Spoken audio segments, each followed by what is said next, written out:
कितनी ही धमकी मिले, कितना बड़ा ऑपरेशन हो, लेकिन ये लेडी आईपीएस डरती नहीं, बल्कि बदमाशों को तहस नहस कर डालती है। नाम संजुक्ता है, शौक बदमाशों का खात्मा करना। लोग कहते हैं आयरन लेडी ऑफ असम।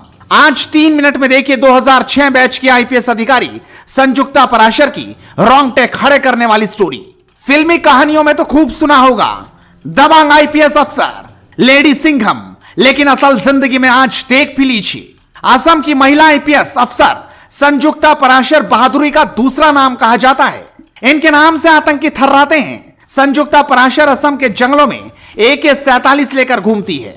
वो 15 महीनों में 16 आतंकवादियों को ठिकाने लगा चुकी है। 64 से ज्यादा को गिरफ्तार कर जेल में ठूस दिया और कई टन गोला बारूद व हथियार जब्त कर चुकी हैं। संजुक्ता पराशर का नाम असम के बोरो उग्रवादियों के दिलों में दहशत भरने के लिए काफी है। द बेटर इंडिया की रिपोर्ट के अनुसार संजुक्ता पराशर का जन्म असम में ही हुआ था और उन्होंने अपनी शुरुआती पढ़ाई भी यहीं से की। 12वीं के बाद संजुक्ता ने राजनीतिक विज्ञान से दिल्ली के इंद्रप्रस्थ कॉलेज से ग्रेजुएशन किया।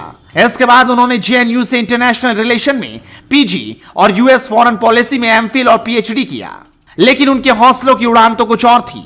वो IPS बन देश की सेवा करना चाहते थी, लिहाजा उन्होंने सिविल सर्विसेज की शुरुआत कर दी। उस वक्त कई ताने मारे गए, कई लोगों ने नीचा दिखाया, लेकिन वो हटी नहीं, डटी रही और अपनी डगर पर चलती रही। बस फिर क्या था, वो दिन भी आ गया जब वो IPS अफसर बन गई। परिवार झूम उठा, सोचा नहीं था बेटी इस पद पर पहुंचेगी। जिन लोगों ने सवाल उठाए थे वो फोन कर कर बधाई देने लगे और 2006 में उन्होंने सिविल सेवा परीक्षा पास कर दी। और सबसे हैरानी की बात यह है कि सिविल सर्विसेज एग्जाम में ऑल इंडिया रैंकिंग 85वें नंबर पर थी। आप समझ सकते हैं कि उनकी टॉप रैंकिंग रही। इसके बाद उन्होंने मेघालय असम कैडर को चुना। साल 2008 में संजुक्ता पराशर की पहली पोस्टिंग असम के माकूम में असिस्टेंट कमांडर के तौर पर हुई। इसके बाद उन्हें उदालीगिरी में बोडो और बांग्लादेशियों के बीच हुई हिंसा को काबू करने के लिए भेज दिया। इतना बड़ा ऑपरेशन और अनुभव था नहीं, लेकिन जिम्मेदारी बड़ी थी, लिहाजा उनके कदम ठिठके नहीं, बल्कि आगे बढ़ते हुए ऑपरेशन को अंजाम तक पहुंचा दिया। संजुक्ता पराशर ने असम के सोनितपुर जिले में SP रहते हुए CRPF जवानों की टीम को लीड किया और खुद AK-47 हाथ में थाम ली। इसके बाद उन्होंने बोडो उग्रवादियों से लोहा लिया। इस ऑपरेशन की फोटोज सोशल मीडिया पर खूब वायरल है, जिसमें वह अपनी पूरी टीम के साथ हाथों में AK-47 राइफल देती दिखाई दे रही हैं।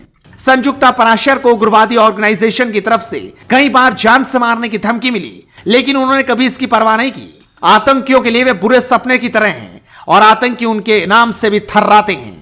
एक सख्त पुलिस अफसर होने के नाते वो अपना पूरा कर्तव्य निभाती हैं और काम से ब्रेक मिलने पर वो अपना ज्यादातर वक्त रिलीफ कैंप में लोगों की मदद करने में लगा देती हैं। उनका कहना है कि वो काफी विनम्र और लविंग हैं और सिर्फ अपराधियों को ही उनसे डर लगता है।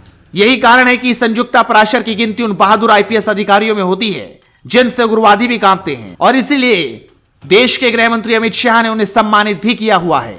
कहा जा सकता है कि देश को ऐसे ही IPS अफसरों की जरूरत है जो ईमानदारी के साथ साथ सख्त भी हों। Bureau report, headlines India.